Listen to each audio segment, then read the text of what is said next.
bog'chilik, qishlog'imizga suv keldi.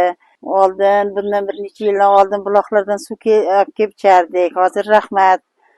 Uyimizni oldiga, hovlimizga kirgizib bergan tashkilotchilarga rahmat. Hamma hovlilarga kirgizilgan, bemalol ichib, hamma rahmat aytib, yaxshi yashab yotibmiz. Beminnat suv mana hovlimizga kirib turibdi. Hech qanday muammo yo'q.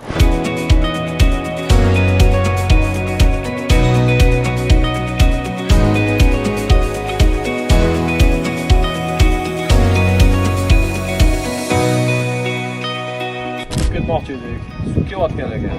Shu yerda o'tyapti. Napor normalda. Boshqa aholida ham suv bor, lekin ayrim joylarda suv yo'q. Sababi sira ag'darib sug'orasizlar, yetyapti. Ha, kechasi sug'oradi. Kech payt. Hozir sug'organingizdan bir pasda ketib qoladi.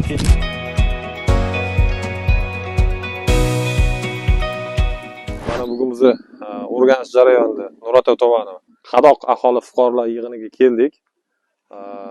O'rgandik.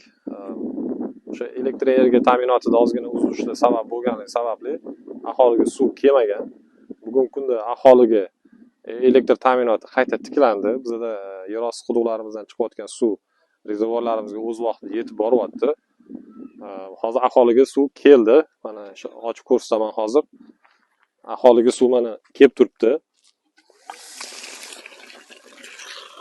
Davleniyasi ham, suvning davleniyasi ham normal holatda kelib turibdi.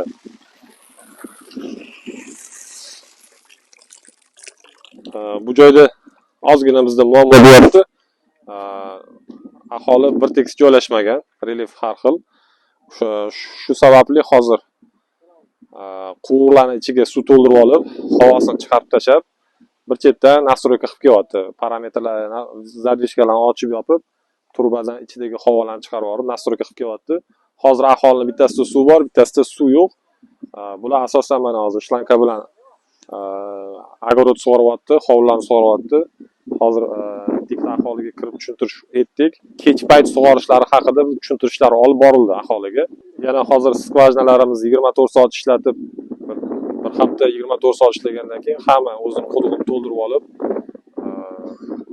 suvga ehtiyoj qolmagandan keyin qolgan hamma aholiga suv chiqishni boshlaydi.